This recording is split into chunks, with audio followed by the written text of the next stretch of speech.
E vamos lá, mais uma polêmica, para dizer o mínimo, envolvendo voo, passageiro. Isso é sempre um estresse. Dificilmente assim alguém fala: nossa, minha experiência com a companhia aérea foi incrível, eu mesma ontem me estressei demais, mas deixa pra lá, não vem ao caso. Mas algumas imagens ganharam as redes sociais esse fim de semana porque um passageiro foi retirado de um voo pela Polícia Federal depois que ele se recusou a colocar o celular em modo avião. E aí, a gente conversando aqui, a gente falava assim: tá, mas essa regra ainda é realmente necessária? Bom, se é necessário ou não, se é uma regra, meu amigo, vamos cumprir a regra? Não é mesmo? Pra quê? Pra explicar por que essa exigência existe, o que pode acontecer quando ela é descumprida, a gente conversa agora com o Vitor Viana, turismólogo, especialista em direitos do consumidor na aviação, tendências de viagem. Vitor Viana, que me fez desistir de ir para o Egito, vou para outro lugar, depois que eu acompanhei algumas postagens dele. Vitor, é um prazer tê-lo aqui, obrigada, viu, por atender a TMC. Igualmente, gente, igualmente. Não desista de ir para o Egito, é um país maravilhoso, mais ou menos, mas tem que ir com uma agência. Então, só procurar uma agência para você ir segura. É isso que ele falou, isso é verdade. Mas eu fui para Marrakech, gostei mais, tem outros países para ir, inclusive que o Vitor indica bastante. Mas vamos lá, Vitor. O que acontece, em primeiro lugar, porque a gente segue ainda em pleno 2026, tendo que desligar ali, colocar no modo avião, pelo menos na aterrissagem e na decolagem. Conta pra gente. Então, hoje, a gente, com a tecnologia que a gente tem de tudo, né? A gente já está na era da IA. Não existe mais essa necessidade, de fato, da gente colocar no modo avião, até porque se você for parar para perguntar hoje, todo mundo que está voando de avião nesse momento, que voou ontem, voou semana passada, se eles realmente colocaram no modo avião, com certeza mais de 80% das pessoas não vão ter colocado no modo avião. Então, de fato, hoje, com a tecnologia que a gente tem, isso não ocasiona mais 100% de... Não dá mais, nunca deu, na verdade, mas hoje menos ainda, 100% de certeza que o avião venha aqui ou venha a interferir na comunicação do avião com a torre e tudo mais. Isso hoje, com a tecnologia que a gente tem, não acontece mais. Porém, são regras e, assim, existe um motivo pelo qual também a tripulação hoje pede para que a gente coloque no modo avião, que não tem a ver com essa questão da segurança da comunicação, mas sim da segurança de nós passageiros, que teoricamente, se você está sem internet no celular, vai estar fazendo nada que vai tirar a sua atenção para assistir aos comandos ali da tripulação, em que você, caso numa necessidade de evacuação da aeronave, esteja apto assim, você consiga assistir aquilo ali, não tenha dúvida. Vou dar um exemplo. Teve um acontecimento agora na China, se não me engano, que teve que evacuar o avião de forma rápida, ainda na pista, por conta de um incêndio. As pessoas, com certeza, não estavam prestando atenção nas instruções dos comandantes, dos comissários de bordo, na verdade, e na hora de evacuar ali, todo mundo saiu pela porta que não tinha que sair e tudo mais.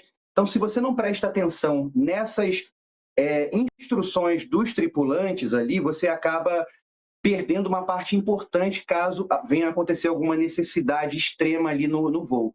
Então, hoje, eu posso dizer que não há essa necessidade a nível de falha na comunicação por conta do telefone, mas muito mais para que a gente preste atenção nessas recomendações. Sabe aquela recomendação de que coloca o colete, as instruções estão aqui para você ler e tudo mais? É basicamente isso, para que a gente preste atenção e não fique conectado ali no celular e o comissário falando e a gente ali respondendo alguém no WhatsApp, entende?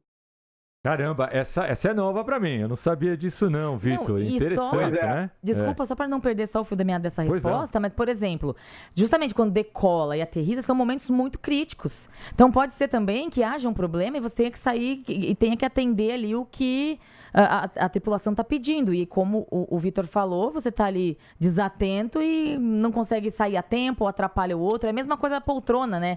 Se é para colocar o encosto para frente, é porque se der um problema e tiver que todo mundo sair correndo, a poltrona que tá para trás vai atrapalhar a galera de sair correndo. É basicamente isso. Desculpa, Tomás, continue. Perfeito. 3h34, a gente ficou sabendo também nessa segunda-feira, Vitor, você deve ter ouvido também essa informação, ou lido a respeito da família baiana, que foi retirada de um voo da Air France por conta de um episódio na classe executiva. Eles fizeram um upgrade na madrugada anterior ao voo. Surgiu ali a oportunidade, como às vezes a gente recebe, né? Se você quiser fazer um upgrade para a classe executiva, pague tanto. O pai foi lá e pagou. Quando chegou no aeroporto, eles descobriram que um dos assentos estava com defeito e que eles não poderiam, os 4, viajarem na executiva, que só 3 viajariam na executiva, 3 integrantes da família, eram 4. Só que ao chegar na classe executiva, eles viram alguém sentado no lugar que supostamente estava com defeito. Ou seja, um outro assento, Vitor, com o problema. Ou seja, esse alguém do outro assento deve ter conseguido de alguma maneira ser deslocado para o assento que não estava com o problema, que era o assento de um dos integrantes. E aí, claro, eles reclamaram, se sentiram no direito de reclamar, eles estavam sendo lesados. Eu não sei qual foi o tipo de reclamação, mas eu sei que eles foram convidados a se retirar, já com a presença de polícia. Eu já presenciei muitas vezes casos de abuso de autoridade, porque lá dentro da aeronave, no chão ou não, o comissário de bordo, o piloto, eles viram de uma certa maneira autoridades. Eu já vi abuso de autoridade de comissário de bordo, e aí chamando polícia assim que o avião desce. Eu entendo que muitas vezes eles abusam, meu caro Vitor, embora existam passageiros folgados pra caramba.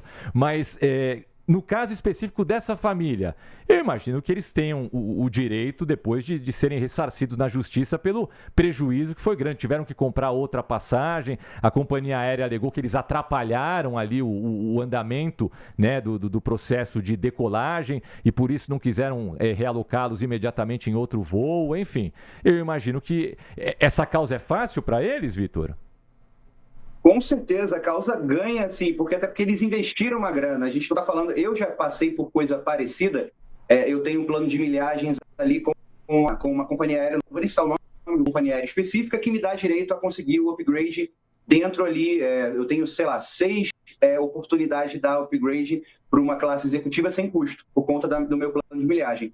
Já aconteceu comigo coisa parecida, mas aí, assim, está falando de uma pessoa, eu tentei ali pelo meu plano, sem pagar nada, diga-se de passagem, só que alguém veio e acabou pagando e levando esse lugar que, teoricamente, eu não estaria pagando, só por conta do meu nível ali no plano de milhagens, que já é diferente, mas já causa uma frustração.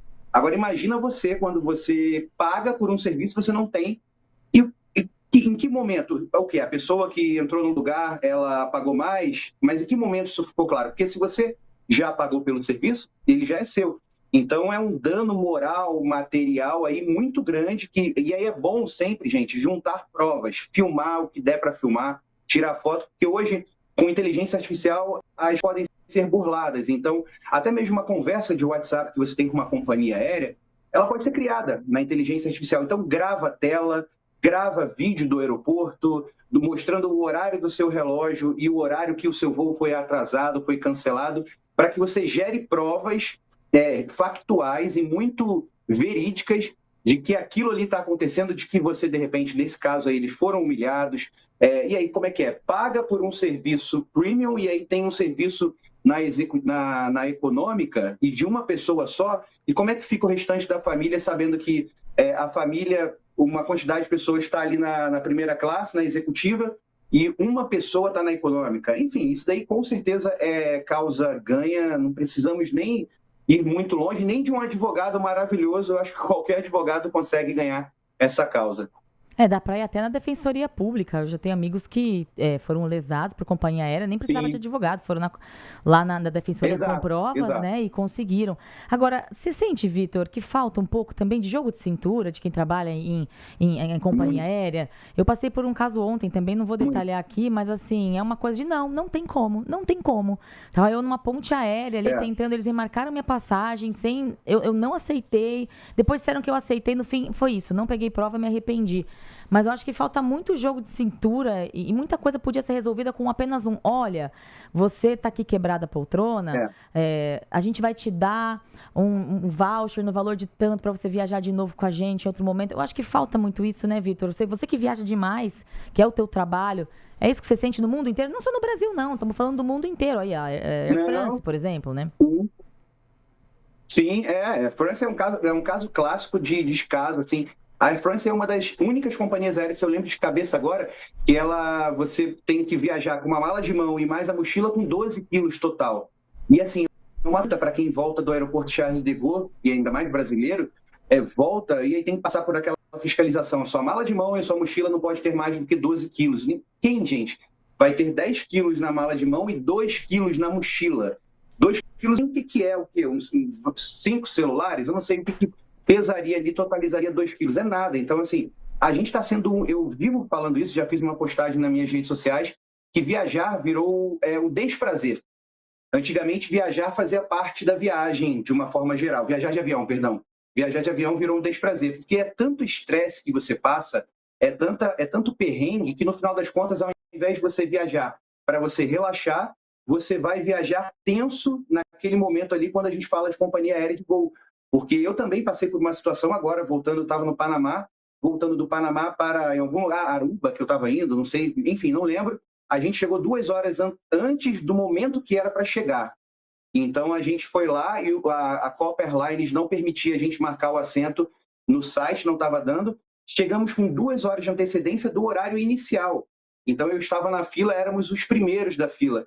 Fomos até a Copa, eu gostaria de marcar uma janela, que não era nem uma janela específica, qualquer janela que tivesse. E aí o cara falou que não poderia marcar, que não tinha mais lugar, assim mesmo. Falei, não, mas eu estou vendo aqui no sistema, como eu trabalho com isso, eu estou vendo no sistema que tem vaga. Ou seja, eles queriam ganhar, eles queriam cobrar de mim. Ou, se não cobrasse de mim, outra pessoa pagaria por aquele lugar, entende? Porque as companhias aéreas hoje elas estão ganhando muito dinheiro só com marcação de assento. Eu tenho uma coluna lá no Wiki em que eu falo sobre isso, e eu relatei, eu acho mais ou menos uns 15 anos, que as companhias aéreas do Brasil lucraram bilhões só com marcação de assento e mala paga à parte. Então, gera-se uma receita muito grande com coisas que antigamente eram incluídas no preço. Ou seja, com a desculpa de que hoje a gente vai tirar os serviços essenciais e o valor da passagem, mas não está diminuindo. E a gente está cada vez mais ficando à mercê das companhias aéreas. E o que você falou, Mayara, é um fato. Depende muito do atendente do momento. Se você pega um atendente ali bom, que esteja de bom humor, ele vai te atender e vai ajudar. Ele vai olhar até a tua mala, que de repente está pesando 1 quilo a mais, e vai deixar você passar. Agora, se a gente pega aquela pessoa que não dormiu bem, ela vai te prejudicar e fazer questão de prejudicar. Então, é muito também do atendente que está te atendendo ali naquele momento, né? Que coisa, né? A impressão às vezes que dá é que as companhias aéreas elas fazem o que querem, né? Já passou da hora de, enfim, Exato. a própria ANAC começar a olhar com mais carinho para essas coisas. Isso que você falou é muito real. Você sabe que, em cima do que o Vitor disse, recentemente eu fiz uma viagem internacional e só não paguei pela marcação dos assentos, porque na hora que eu fui passar o número do cartão de crédito para o atendente, Vitor, ele disse que eu só poderia fazer esse procedimento. Estou vendo aqui que você só pode fazer esse procedimento a partir de 30 dias antes. E acho que eu estava 35 dias da viagem. Aí não fiz. Aí liguei depois de uma semana, conversei aí sim com um funcionário brasileiro da companhia que era norte-americana, e ele falou, deixa eu ver se eu consigo. Aí foi lá marcando, consegui já marcar e não me cobrou nada. E não me cobrou absolutamente mas são raros, nada. Né? Mas é isso exatamente o que o Vitor falou. Dependendo do funcionário que você pega, às vezes ele vê uma brecha ali no sistema, ou tem jogo de cintura, ou tá num dia bem humorado, fala, vou resolver o problema do meu cliente aqui sem cobrar nada. E foi o que aconteceu para mim. Felizmente que deu para economizar uma boa grana nessa. E dá para ver que é possível, gente. É possível, é só querer. Mas olha, eu quero muito agradecer ao Vitor Viana. Quem quiser seguir ele no Instagram, que tem ótimas dicas de viagem.